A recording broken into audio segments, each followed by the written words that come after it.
Hello, everybody. My name is Dominic Guida, and I had a first career in computer programming. It was awesome. I worked for 25 years for two companies, the Chicago Title and Trust Company right out of college, and then I worked for over 20 years at the Tribune Company.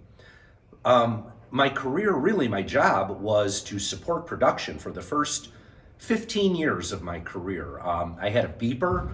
We were on a mainframe. The mainframe computer could often have problems that were unforeseen, and it was very important to get those problems resolved before the morning. My particular responsibility was on financial systems, and we would have hundreds of accountants company-wide. Tribune Company is a national company, 14 newspapers, 50 radios, TV stations, and the entertainment group. So if those financial reports weren't ready to go in the morning, we'd have accountants just sitting around with nothing to do, and that was very costly. So keeping production running was my number one responsibility. But then I was promoted and I became senior systems consultant, which was top senior technical guy in this massive organization. I got responsible for a lot of development. And I'd like to share a story. This happened just this morning in school. It sent chills down my back, remembering the same thing happened at Tribune. We were pitching an account, a national account. It was for the Super Value Corporation, and in Chicago they own Jewel-Osco, but they own grocery chains throughout the whole United States. And we wanted to get all of their advertising. It was like a $20 million a year account. And our marketing, I'm holding this up as an example of, our marketing department spent weeks on the account, and they made a beautiful presentation. And the salespeople took the clients out to dinner and to a hockey game and other entertainment. And they spent almost $100,000 to procure this $20 million account. Well, anyway, the morning of the big presentation, and I was involved a bit because I was senior technical guy. I was involved the night before. The marketing department had turned over the presentation, and all that was left to do was print it. Well, the guy in the copy room didn't print it the night before. He said, I come in early enough, I'll print the 30 copies we need in the morning. So he comes in the morning and he prints it, and this is what happened. The copier printed that. They put the big stripe down the middle because the copier needed service. The client looked at that and walked out. They didn't walk out, but they were not going to give us their business. It ruined the presentation. My boss, who was also the guy who he got fired from, he was also the guy who was the copier's boss. And they said, how could you do that? How could you let all this work just go down the drain because your copier needed service? So IT is a very important job. I had a great career. I loved it, but my biology class that I gave this to was just fine with the stripe, and it just didn't matter. So I'm happy to be in school for that reason and other reasons. So thanks for listening, and I encourage anybody to have a career in computer programming or IT. Hello, my name is Debbie Pullman, and I'm a science teacher here at Plainfield Central High School. I teach human anatomy and physiology and AP environmental science.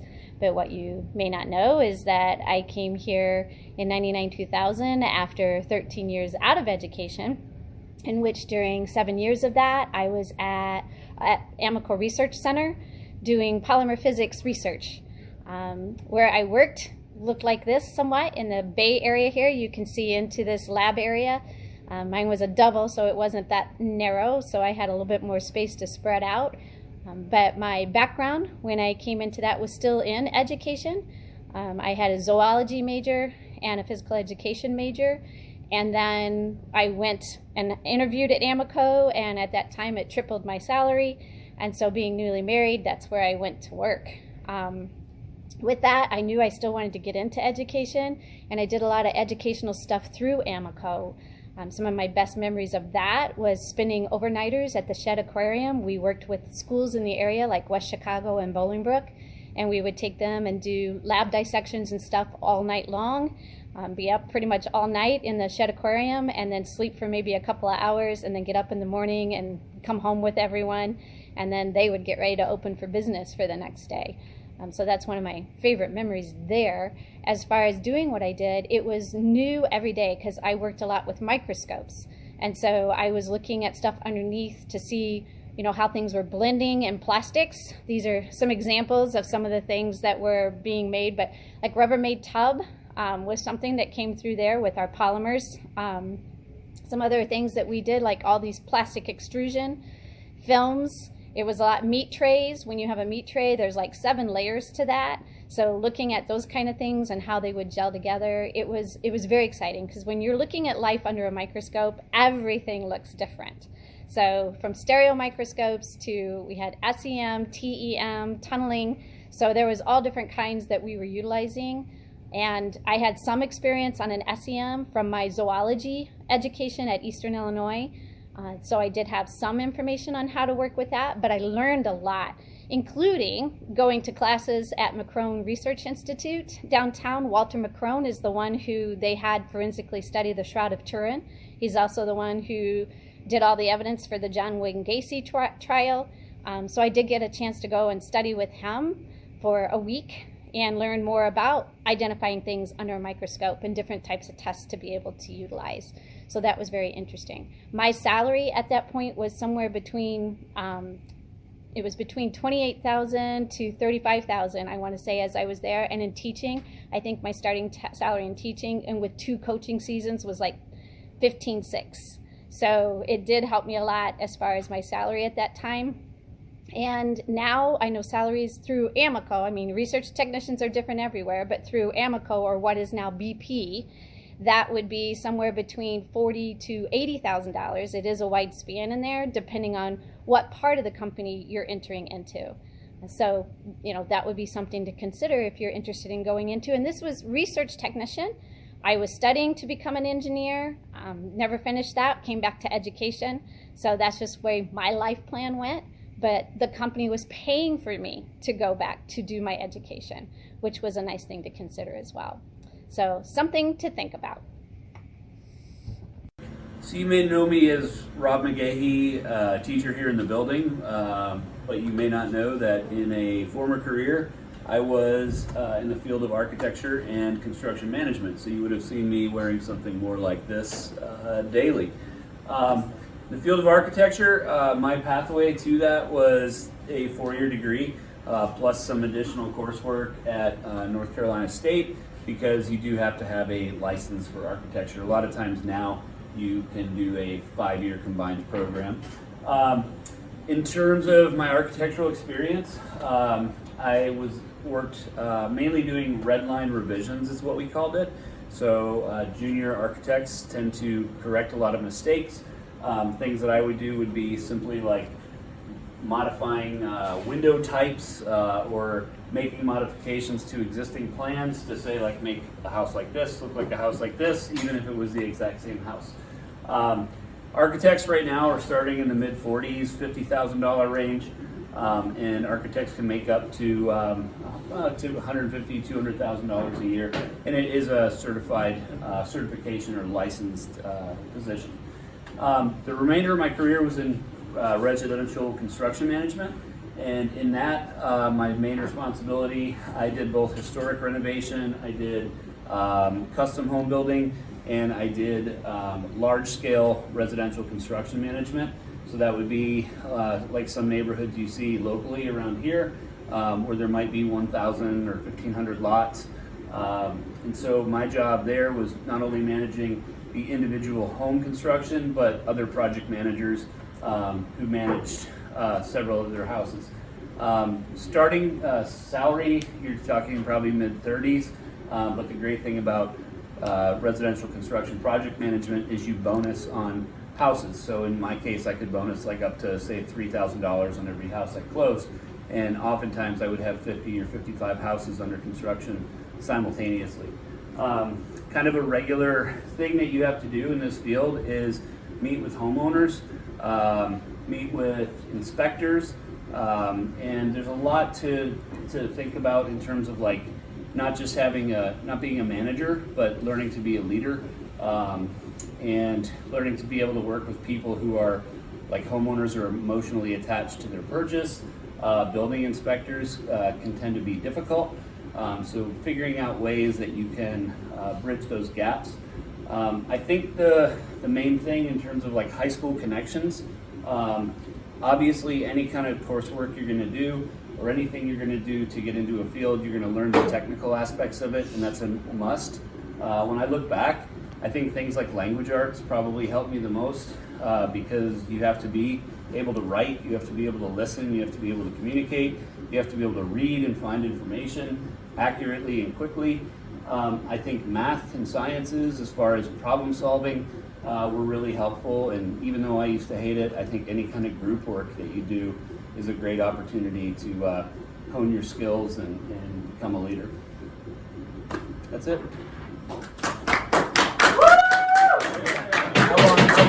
Hi, I'm Ted Arison. I'm here to talk about meteorology. You guys see me lots of times in the field of Friday doing a forecast. Well, the reason is I actually have a degree in meteorology. So I want to talk about the career a little bit. I wanted to go into forecasting. That's what I went to school for. And I was actually weather director senior year at NIU. It would have been a 98, 99 school year. That was a neat job. I got up every day, took weather observations at 6:45 in the morning. This is 7 days a week. Took weather obs, had to go to a different building and put them in the computer, transmit the data to the weather service basically. And I also hung up maps in the weather lab. I made a monthly climate summary, made a full forecast each day. It was a neat job. Really appreciate it. They gave me the opportunity to do that. Well, anyway, like I said, I wanted to go into forecasting, and I would have liked to have gone to the National Weather Service. Long story short, it didn't work out. I probably limited myself some to, I didn't want to move real far away from home. Maybe probably if I moved to California or Alaska, maybe I would have had a better chance. But it's just worth mentioning, with like the Weather Service, I mean, it's a government job. Once you're in, you're pretty good, well off. But I know that they have this work rotation where they have 2 weeks of like 8 a.m. to 4 p.m., another 2 weeks of 4 p.m. to midnight, and another 2 weeks of midnight to 8 a.m. They keep sort of doing this over and over. Every 2 weeks you switch. That doesn't sound too fun to me. Now, I also tried private firms, as a forecaster.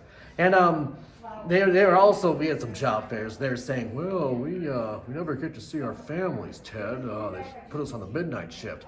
Salary-wise, this is 20 years ago. The biggest private firm in the country, AccuWeather, started you out at $16,000 a year. So the pay wasn't all that great. Weather Service, I was looking online. Looks like they started out about $30,000, but over time to advance, some of the higher positions would be more like $140,000. That would be better at least. Like I said, I want to do forecasting.